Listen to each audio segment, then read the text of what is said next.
வணக்கங்க. Praise the Lord. இயேசுவின் நாமத்திலே உங்கள் அனைவரும் இந்த புதிய மாதத்திலே நாங்கள் அன்போடு கூட குடும்பமாய் தென்றல் நிகழ்ச்சிக்கு வரவேற்கிறோம். மே மாசம்னாலே ரொம்ப சந்தோஷமான மாசம். ஏமா அவ்வளவு சந்தோஷம்? முக்கியமா கேட்க வேண்டியது அவங்க கிட்ட தான். மே மாசம்னா எதுக்கு சந்தோஷம்ட்டு? என்ன சந்தோஷம்? Summer holidays. Summer holidays. ஆமா. உங்களுக்கு என்ன சந்தோஷம் கேரன்? ஸ்கூலுக்கு போக வேண்டாம். காலையில லேட்டா எழுந்திருக்கலாம். பாரு. என்ன சைரஸ்? கோச்சிங் போலாம். டெய்லி காலையில ஃபுட்பால் கோச்சிங் போறதே ஒரு ஜாலி தான்ப்பா. Football coaching daily. இப்படி மே மாசத்தை கொண்டாடுகிற ஒரு கூட்டம் நம்ம வீட்ல இருக்கு. ஆனா இந்த பசங்க எப்படா ஸ்கூலுக்கு போவாங்கன்ட்டு புலம்புகிற பேரண்ட்ஸும் இருக்கிறாங்க. அதுல நாங்களும் ஒருத்தங்க தான். இந்த மே மாசத்துல இன்னொரு ஒரு ஸ்பெஷலான ஒரு ஃபெஸ்டிவல் ஒன்று இருக்கு. எஸ், நிறைய நம்ம ஃபெஸ்டிவல்ஸை கொண்டாடுறோம். கிறிஸ்மஸ், நியூ இயர், இப்படி நிறைய விஷயங்களை கொண்டாடுறோம். ஆனால் நம்ம மிக முக்கியமாய் கொண்டாட வேண்டிய இன்னொரு பெரிய ஒரு ஃபெஸ்டிவல் இருக்கு. அந்த ஃபெஸ்டிவல் தான் பரிசுத்த ஆவியானவரை கொண்டாடுகிற பென்டிகாஸ்டல் டே. பரிசுத்த ஆவியானவரை கொண்டாடுகிற Pentecostal day. Yes, the day of the pentecost இந்த மாசம் தான் வருகிறது. இந்த மாதம் முழுவதும் நம்மளுடைய தென்றல் நிகழ்ச்சியில ஆவியானவரை குறித்து நம்ம நிறைய தியானிக்க போறோம், நிறைய பேச போறோம். ஏன்னா ஆவியானவர் இல்லைன்னா நம்ம இல்ல. ஆண்டவர் சொல்லியிருக்கிறார், நிச்சயமாகவே அந்த ஆவியானவரை நமக்காக கொடுத்திருக்கிறார். அந்த ஆவியினால நம்ம நிரப்பப்பட போறோம். ஆவியானவர் நம்மளை பிளஸ் பண்ண போகிறார். அவர் தம்மை வெளிப்படுத்த போகிறது மாதம் முழுவதும் நம்ம அண்டை. ஆமென். அந்த ஆவியானவர் எங்க தெரியுமா இருக்கிறாரு? எங்க இருக்கிறாரு? நமக்குள்ள அவர் வாசம் செய்கிறார். சந்தோஷமா பாடி கர்த்தரை மகிமைப்படுத்தலாமா? எங்களுக்குள்ளே வாசம் செய்யும் ஆவியானவரே, இந்நாளிலும் சித்தம் போல் நடத்தி செல்லுமையா. எங்களுக்குள்ளே வாசம் செய்யும் ஆவியானவரே, இந்நாளிலும் சித்தம் போல் நடத்தி செல்லுமையா. ஆவியானவரே, ஆவியானவரே, பரிசுத்த ஆவியானவரே.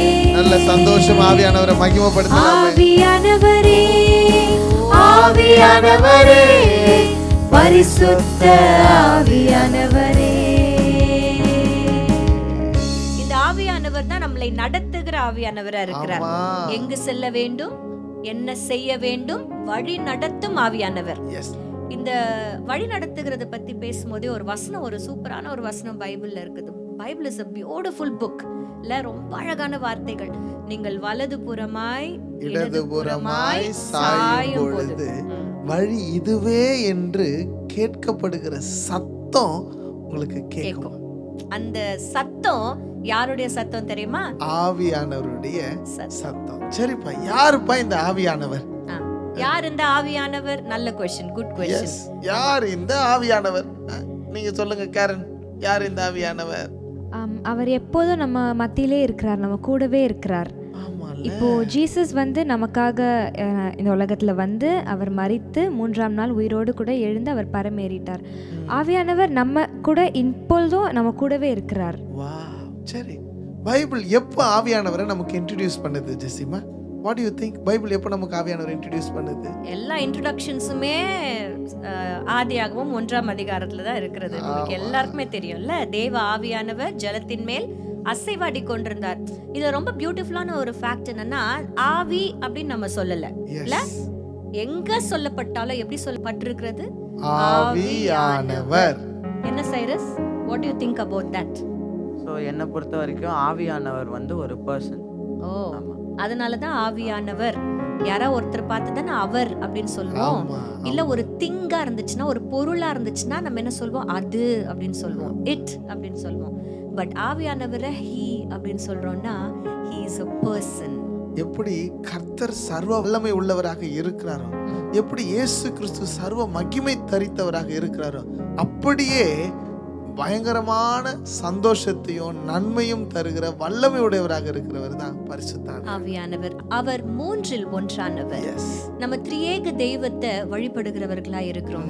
We have God the Father, we have God the Son and God the Holy Spirit. ஆனா இந்த ஆவியானவர் தான் இன்றைக்கு நம்மோடு கூட, கேரன் சொன்ன மாதிரி, நம்மோடு கூட இருக்கிற தெய்வம் இந்த பரிசுத்த ஆவியானவர். ஆமென். புதிய ஏற்பாடுல எல்லா புஸ்தகங்களும் ஜெசிமா ஆமேன்னு சொல்லி முடிஞ்சிட்டு இருக்கும். ஆனா ஒரு புஸ்தகம் மட்டும் ஆமேன்னு சொல்லி முடியவே இல்லை. என்ன நீங்க கொஞ்சம் யோசிச்சு பாருங்களேன். முன்னால சொல்ல முடியுமா? எல்லா புஸ்தகங்களும் ஆமேன்னு சொல்லி முடிஞ்சிருக்கும். மத்தேயு, மார்க்கு, லூக்கா, யோவான், ரெவலேஷன்ஸ் எல்லாம் பாத்தீங்கன்னா ஆமேன்னு சொல்லி முடிஞ்சிருச்சு. ஆனா ஒரு புஸ்தகம் கடைசி வசனம் ஆமேன்னு சொல்லி முடியாது. என்ன புஸ்தகம் சொல்லுங்களேன்? எப்பவுமே எல்லாமே கடைசி அதிகாரத்தினுடைய கடைசி வசனத்துல ஆமேன் அப்படின்னு முடியும். ஆனா உங்களுக்கு தெரியுமா, அப்போஸ்தலர் நடபடிகள் இந்த ஒரு புஸ்தகம் தான் ஆமேன் என்று முடியல. அப்படின்னா என்ன அர்த்தம் தெரியுமா? அது ஒரு முடிவு இல்ல, there is a comma. அங்க ஒரு முற்றுப்புள்ளி இல்ல, அங்க ஒரு comma போடப்பட்டிருக்கிறது. என்ன அர்த்தம்னா, இன்றைக்கும் அப்போஸ்தலரின் நடபடிகள், ஆவியானவருடைய நடபடிகள் அப்படின்னு தான் நம்ம சொல்லணும். It is the works of the Holy Spirit. அப்போஸ்தலரை குறித்து நீங்க பார்க்கும் பொழுது பரிசுத்த ஆவியானவர் அவர்கள் மேல தரிக்கப்பட்டு அவர்கள் செய்த கிரியைகள் இன்றைக்கும் நடந்து கொண்டு இருக்கிறதுனால தான் அது முடிவுக்கு வரல. அவர் மீண்டும் வருகிற வரைக்கும் இந்த பரிசுத்த ஆவியானவர் எப்படி ஜலத்தின் மேல் ஆதியில அசைவாடி கொண்டு இருந்தாரோ, சிருஷ்டிப்புல கூடவே இருந்தாரோ, உயிரோடு இயேசுவை எழுப்புவதற்கு அதே வல்லமை உடையவராய் இருந்தாரோ, அதே ஆவியானவர் தான் இன்றைக்கும் நம் மத்தியிலே நம்மோடு கூட இருக்கிறவராகவே இருக்கிறார். நம்மை வழி நடத்துகிறவராய் இருக்கிறார். பாடலாமா? எங்கு செல்ல வேண்டும், என்ன சொல்ல வேண்டும், வழி நடத்தும் ஆவியானவரே. எங்கு செல்ல வேண்டும், என்ன சொல்ல வேண்டும், வழி நடத்தும் ஆவியானவரே. உம் விருப்பம் இல்லாத இடங்களுக்கு செல்லாமல் தடுத்து நிறுத்தும் ஆவியானவரே.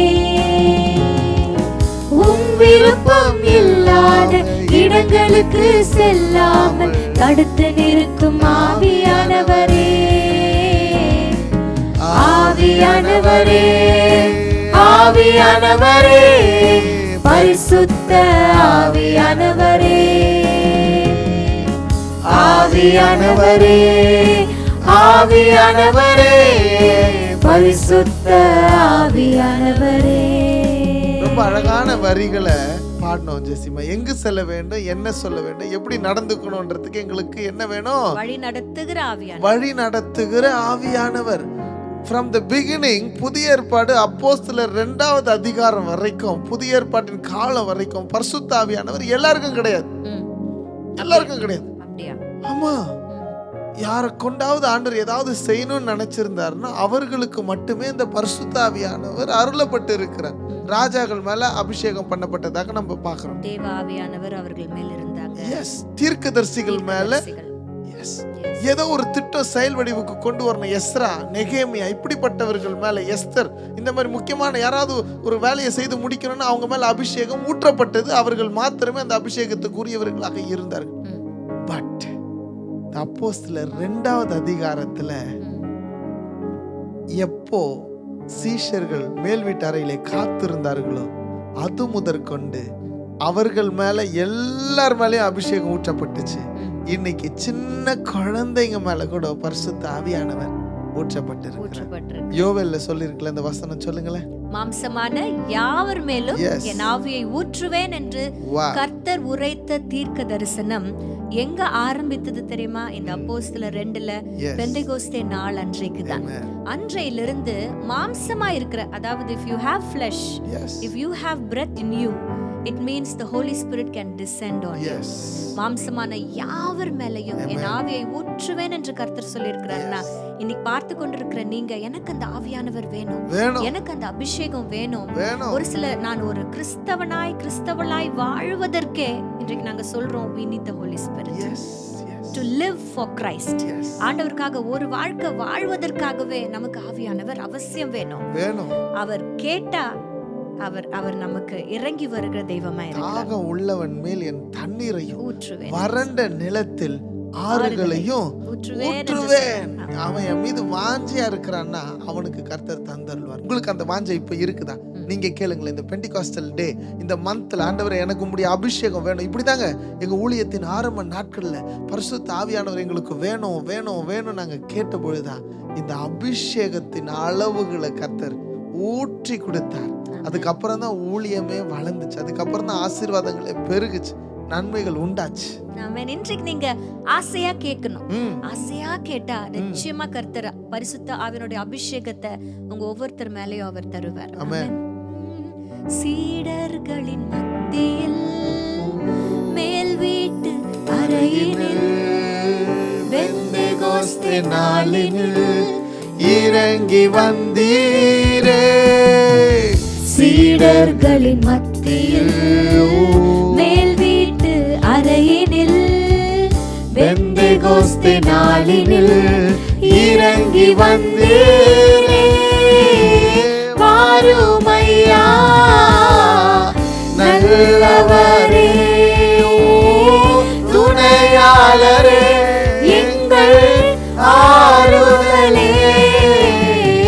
எங்களோடு கூட இணைந்து வறுமையான கூப்பிடு. உங்க வீட்டுக்குள்ள அவருடைய மகிமை இறங்கி வரும். உங்க அறைக்குள்ள அவருடைய பிரசன்னம் நிரப்பும். உங்களை பரிசுத்த ஆவியானவர் நிரப்புவார். ஆறுதலே, மகிமையின் மேகமாக இறங்கி வந்தீரே. ஆசரிப்பு கூடாரத்தில் இறங்கி வந்தீரே. இந்த பாட்டு இப்ப பாடும் பொழுது ஜெசிமா, the first time இந்த பாட்டு நமக்கு கொடுக்கப்பட்ட அந்த தருணம் தான் எனக்கு ஞாபகத்துக்கு வந்து அந்த 5 ஊழியக்காரங்களோடு கூட உங்க கிளினிக்ல, ஆண்டவரே நாங்க 5 பேர் தான் இருக்கிறோம், உங்க பிரச்சனை எங்களுக்கு வேணும், எங்களை நிரப்புங்க நிரப்புங்க நிரப்புங்கன்னு சொன்னப்போ நைட் 1:30 மணி இருக்கும். அந்த இடமே மகிமையினால் நிரப்பப்பட்டு அப்ப கொடுக்கப்பட்ட பாடல் தான் இந்த பாடல் வரி. இப்போ சமீபத்துல என்னுடைய கிளினிக்ல ஒரு பேஷண்ட் வந்திருந்தாங்க. அவங்களுடைய மகளுடைய ட்ரீட்மெண்ட்காக அவங்களுக்கு பல்லு நான் தான் எடுத்து விட்டேன் அவங்க மகளுக்கு. அப்போ முடிச்சுட்டு போகும்பொழுது என்கிட்ட திரும்பி அந்த சிஸ்டர் பார்த்து சொன்னாங்க, சிஸ்டர் இந்த கிளினிக்ல தானே உங்களுக்கு வார்மையா பாட்டு கிடைச்சது அப்படின்னு கேட்டாங்க. ஆமா இதே கிளினிக் தான் அப்படின்னு சொன்னேன். பரிசுத்த ஆவியானவர் நம்ம மேல இறங்குகிற தெய்வமா இருக்கிறார். He is a God who descends on us. பரிசுத்த ஆவியானவர் நமக்குள்ள வாசம் செய்கிறவர் மாத்திரம் அல்ல, அவர் நம்ம மேல அபிஷேகமா இறங்குகிறவரும் அவர்தான். He is the anointing that flows over us. ஒரு சங்கீதம் 133ல ஒரு அழகான ஒரு 3 வசனம் தான் இருக்கும் மொத்தமாவே அந்த சங்கீதத்துல. அந்த ஆரோனின் சிரசுல ஊற்றப்பட்ட தைலத்திற்கு ஒப்பா இருக்கிறது. சிரசுல ஊற்றப்பட்ட தைலம் ஆர் ஆயில்.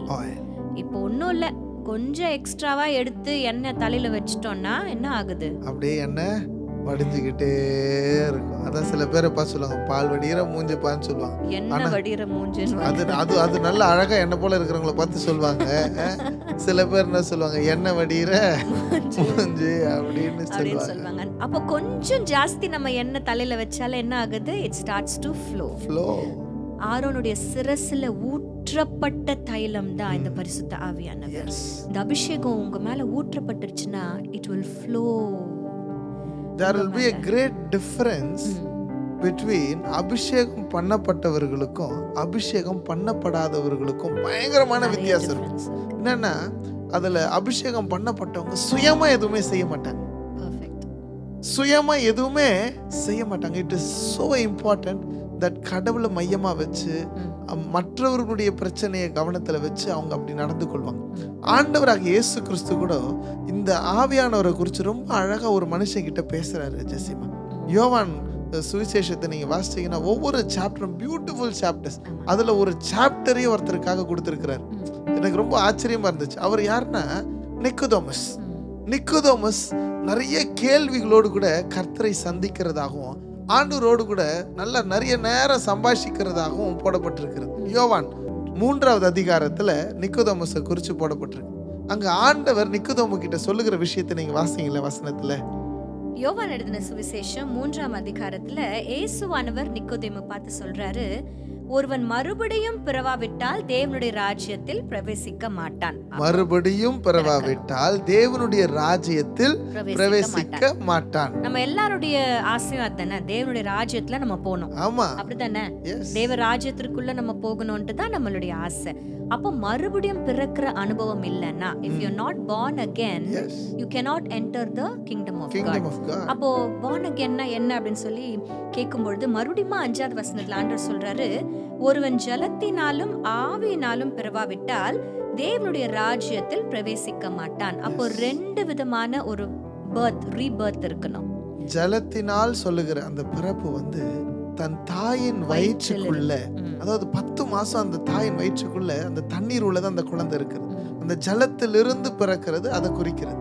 அப்போ ஆவியினால் பிறப்பது என்பது ஆவியானவருடைய அபிஷேகத்தை பெற்றுக்கொண்டு பிறக்கிறத குறித்து ஆண்டவர் சொல்லுகிறார். அதனாலதான் அங்க சொல்றாரு, மாம்சத்தில பிறக்கிறது மாம்சமாய் இருக்கும், ஆவியில பிறக்கிறது ஆவியா இருக்கும். ஏன் இதை கர்த்தர் சொல்றாருன்னா, என்னை தொழுது கொள்ளுகிறவர்கள் ஆவியோடும் உண்மையோடும் தொழுது கொள்ள வேண்டும். நீங்க கர்த்தர் தொழுது கொள்ளனாலே உங்களுக்கு பரிசுத்த ஆவியானவர் வேணும். இந்த அப்போஸ்தலர் 2ல தான் there was a rebirth of the disciples. அந்த மேல் வீட்டு அறையில 120 பேர் மேல ஆவியானவருடைய அபிஷேகம் வந்ததுனால ஆவினாலே மறுபடியும் பிறக்கிற அனுபவம் அவர்களுக்கு பெற்றது. நீங்க வேதத்தை வாசிச்சீங்கன்னா உங்களுக்கு சூப்பரா தெரியும். அந்த அப்போஸ்தலர் 2க்கு முன்னாடி இருந்த சீஷர்களுக்கும் அதே சீஷர்கள் அப்போஸ்தலர் 2க்கு அப்புறமா இருக்கிறவர்களுக்கும் பயங்கர டிஃபரன்ஸ் இருக்கும். அது வேற மாதிரி இருந்தாங்க, இது வேற லெவல்ல இருந்தாங்க. பேதுரு எல்லாம் பாத்தீங்கன்னா, இவர் யாருன்னே எனக்கு தெரியாது அப்படின்னு மறுதலிச்சவர் ஆண்டவருக்காக சிலுவையில, அதாவது பேதுருனுடைய கடைசி நாட்கள், how he suffered for Christ அப்படின்னு பார்க்கும்போது சிலுவையில அறையணும்னு சொல்லி கூட்டிட்டு போனாங்களாம் அவரை. அப்ப அவர் என்ன தெரியுமா சொன்னாரு? பிள்ளைங்களா கேளுங்க, ஆண்டவரை போல நேரா சிலுவையில அறையாதீங்க, தலை கீழே என்ன அறையுங்கன்னு சொல்றாரு. அவ்வளோ ஒரு வைராக்கியம் ஆவியானவர் அவர் மேல இறங்கினதுனால, அப்படி ஒரு வைராக்கியம். அந்த ஆவியானவர் நமக்குள்ள வந்ததுக்கு அப்புறமே நம்ம வேற மாதிரி ஆயிடும். ஆமா, if you want to become a totally different personality, it is only through the anointing of the Spirit. Amen. இன்னைக்கு அந்த ஆவியானவர் வேணும் அப்படின்னு சொல்லி வாஞ்சிக்கிற ஒவ்வொருத்தருக்கும் கர்த்தர் அதை கொடுக்க அவர் வல்லவரா இருக்கிறார். நீங்க அடுத்த வசனத்துல நீங்க வாசிச்சீங்கன்னா, ஆவியானவரை ஆண்டவராக இயேசு கிறிஸ்து காற்றுக்கு ஒப்பிடுகிறார். காற்று கண்ணில் தெரியாது, எங்கிருந்து வருது எங்க போகுதுன்றதும் தெரியாது. ஆனா அந்த காற்று வந்து போனதுக்கு அப்புறம் அந்த இம்பாக்ட் கண்டிப்பா தெரியும். இதுதான் ஆவியானவர் எப்படி இருக்கிறார், எப்படி உள்ள வராருன்றது தெரியாது. ஆனா ஒன்ஸ் ஆவியானவர் உனக்குள்ள வந்துட்டாருன்னா அந்த கிரியைகள் மூலமாக அது வெளிப்படும். அதனாலதான் நீங்க கனிகள் பார்த்தீங்கன்னா ஃப்ரூட்ஸ் ஆஃப் த ஸ்பிரிட், ஆவியின் கனிகள். அப்போ வரங்கள் பார்த்தீங்கன்னா ஆவியின் வரங்கள். எல்லாவற்றையும் தொழுகை எப்படி இருக்கும், ஆவியோடு தான் தொழுகை செய்ய முடியும். ஸோ ஆவியானவர் ரொம்ப ரொம்ப ரொம்ப ரொம்ப அவசியம். ஆண்டவரே நமக்கு என்ன சொல்லியிருக்கிறாரு. அப்ப அந்த காற்றானதுக்கு ஒப்பிடப்பட்டிருக்கிறது பரிசுத்த ஆவியானவர். இன்னைக்கு அவர் பரலோக காற்று. சொல்லுங்க, அவர் பரலோக காற்று. பரலோக காற்று. ஆமென். பரலோக காற்றாக, உன்னத பலனாக, அக்கினி நாவாக என் மேல் வாருமே. பரலோக காற்றாக, உன்னத பலனாக, அக்கினி நாவாக என் மேல் வாருமே. ஒன்றாக மாறுவேன், நீரென்னில் நானும் பிரியாமல் வாழுவேன். நீரென்னில் நானும் ஒன்றாக மாறுவேன், நீரென்னில் நானும் பிரியாமல் வாழுவேன். உம்தயவால் என்னை தாங்குமே,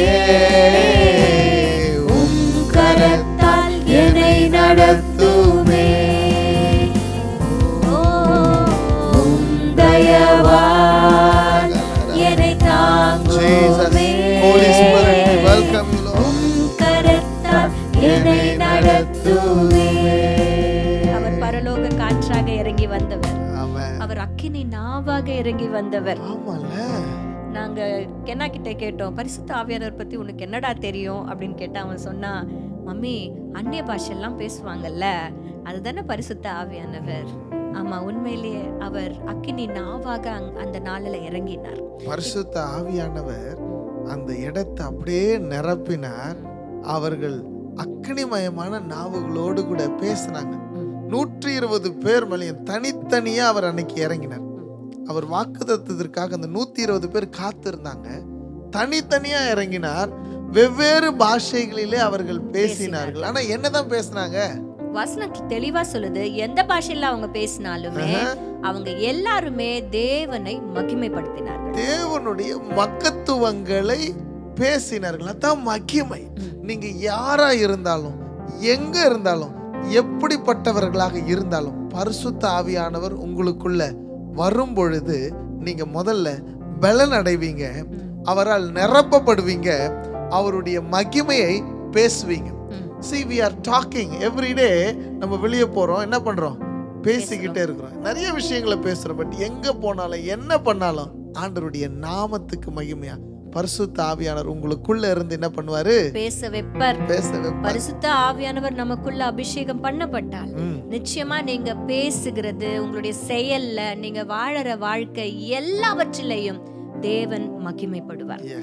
If you want to really glorify God through your life, உங்களுடைய வாழ்க்கை மூலமா ஆண்டவரை மகிமைப்படுத்தணும் நீங்க நினைச்சீங்கன்னா, we need the Holy Spirit. முக்கியமா நம்ம சொல்ல வேண்டியது பிள்ளைங்களா எல்லாருக்குமே பரிசுத்த ஆவியானவர் கொடுக்கப்படுகிறார்.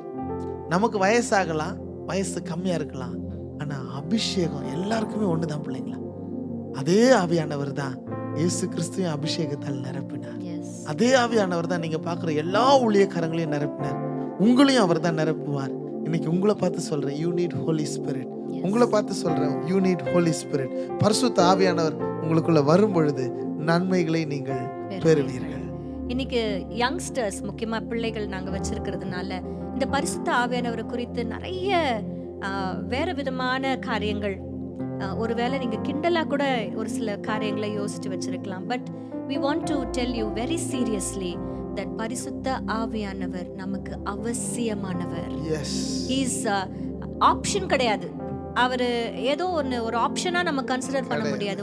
ஒரு வேர்ட் சொல்வாங்க, mandatory. அவர் நிச்சயமா நமக்கு வேணும்.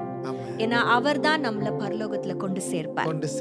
ஒரு நதி என்ன பண்ணோம், எங்க போய் சேரும்? கடைசியில போயிட்டு சமுத்திரத்துல தான் போய் சேரும் இல்லையா? எந்த ஒரு நதி எடுத்துக்கிட்டீங்கனாலும் போய் சேருகிற இடம், முடிகிற இடம் சமுத்திரம். அந்த நதி ஜீவ நதி, பரிசுத்த ஆவியானவர். அந்த நதி போய் சேருகிற இடம் எங்க தெரியுமா? பரலோக ராஜ்யம். அப்ப அந்த நதிக்குள்ள நம்ம இறங்கிட்டோம்னா, அந்த அபிஷேகத்துல நம்ம மூழ்கிட்டோம்னா, அனாயிண்டிங்குள்ள நம்ம ஜம்ப் பண்ணிட்டோம்னா, ஆவியானவர் அந்த நதி நம்மள எங்க கொண்டு போய் சேர்க்கும்? பரலோகத்துக்கு கொண்டு போய் நிச்சயமா சேர்க்கும். நம்முடைய டார்கெட்டே ஆண்டவர் கூட போய் இருக்கணும் தாங்க, அவ்வளவுதாங்க. ஆமென். அதனாலதான் இந்த பாடல் நாங்க கொஞ்ச நேரத்துக்கு முன்னாடி பாடணும் இல்லையா? அதனுடைய கடைசி சரணம் எங்க ஐயா, உங்களுக்கு தெரியும், அழகா பாடல்கள் எழுதுவார். இந்த specific song is a beautiful song about the Holy Spirit. கர்த்தருக்கு சித்தமா இருந்தால் வருகிற நாட்களில் இதை நாங்கள் ரிலீஸ் பண்ணுவதற்காக நாங்கள் காத்து கொண்டு இருக்கிறோம். இதுல அந்த கடைசி சரணம் எனக்கு ரொம்ப பிரியமான ஒரு சரணம். ஏன்னா நம்மளை கொண்டு போய் சேர்க்கும், பரலோக தேசத்துல கொண்டு போய் சேர்க்கிற நதி அது. ஆமென். பாடலாமா? மகிமையின் மேகமாக, வழிகாட்டும் தீபமாக, பரலோக பாதையில் என்னை கொண்டு செல்லுமே. மகிமையின் மேகமாக, வழிகாட்டும் தீபமாக, பரலோக பாதையில் என்னை கொண்டு செல்லுமே. நான் செல்வேன், நான் சேர்வேன் பரலோக தேசத்தை. நான் செல்வேன், நான் சேர்வேன் இயேசுவின் பாதத்தை. நான் செல்வேன், நான் சேர்வேன் பரலோக தேசத்தை. தைரியமா சந்தோஷமா சொல்லுங்க. நான் செல்வேன், நான் சேர்வேன் இயேசுவின் பாதத்தை. மணவாளன் அவரோடு மகிழ்வேனே நித்தியமா. ஓ மணவாளன் அவரோடு மகிழ்வேனே நித்தியமா. அந்த மணவாளனை சந்திப்பதற்கு நம்மளை கொண்டு சேர்க்கிற நதி தான் இந்த பரிசுத்த ஆவியானவர். இன்றைக்கு நல்லா தெரிஞ்சுக்கோங்க, ஆவியானவர் ஒரு ஆப்ஷன் கிடையாது. ஆவியானவர் தான் நமக்கு எல்லாமே. ஆண்டவராகிய இயேசு கிறிஸ்துவே சொல்லிட்டார், ஜலத்தினாலும் ஆவியினாலும் பெறவாவிட்டால் நித்திய ராஜ்யத்தில் பிரவேசிப்பது இல்லை. Today we are going to pray for you to receive the Holy Spirit, Yes. to be filled in the Holy Spirit. அவர் சர்வ வல்லமை உள்ள கர்த்தராக இருக்கிறார். அவர் உங்களை நிரப்ப வல்லவராக இருக்கிறார். கேளுங்க. நம்ம ஜெபிக்கலாமா? Thank you, Jesus. Thank you, Father. நாங்கள் குடும்பமா ஒருமனப்பட்டு ஸ்தோத்திரிக்கிறோம். அப்பா, இந்த நிகழ்ச்சியை பார்த்து கொண்டிருக்கிற யாவர் மேலும் இப்போ பரிசுத்த ஆவியானவர் நிரப்புவீராக, இறங்கி வருவீராக. வாஞ்சை உள்ள யாவர் மேலும் ஆண்டவரே நீர் இறங்கி வருகிற தெய்வமாக இருக்கிறீர். உம்முடைய ஆவியை என் ஜனங்களுக்கு அருளி செய்து உம்முடைய பரிசுத்த ஆவியின் கிருபையினால் நிரப்பி அவர்களை கரம் பிடித்து நடத்துவீராக. உம்முடைய நாமத்திலே ஒவ்வொரு குடும்பத்தையும் ஆசீர்வதிக்கிறோம். ஆவியானவர் கூட வாங்கப்பா. ஆண்டவரே நீர் வரும்பொழுது, நிறைவானவர் வரும்பொழுது குறைவுகள் எல்லாம் நீங்கி போகுமே. எங்கள் குறைவுகள் நீக்கி நிறைவானவர் வந்து எங்கள் வாழ்க்கையை அழகுபடுத்துவீராக. ஆசீர்வதிக்கிறோம். நீர் ஆசீர்வதிப்பீராக. இயேசுவின் நாமத்தில் பிதாவே.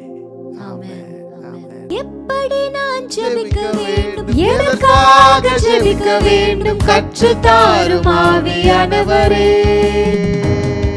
எப்படி நான் ஜெபிக்க வேண்டும், எதற்காக ஜெபிக்க வேண்டும் கற்றுத் தாரும் ஆவியானவரே. வேத வசனம் புரிந்து கொண்டு விளக்கங்களை அறிந்திட வெளிச்சம் தாரும் ஆவியானவரே. வேத வசனம் புரிந்து கொண்டு விளக்கங்களை அறிந்திட வெளிச்சம் தாரும் ஆவியானவரே.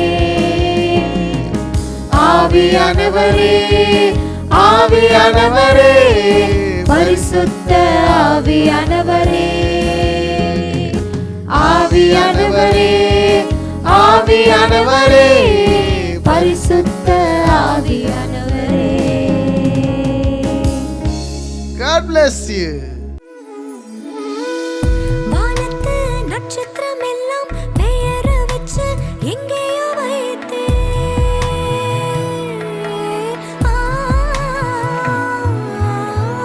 வானத்து நட்சத்திரம் எல்லாம் பெயர வச்சு எங்கேயோ வைத்தீர்.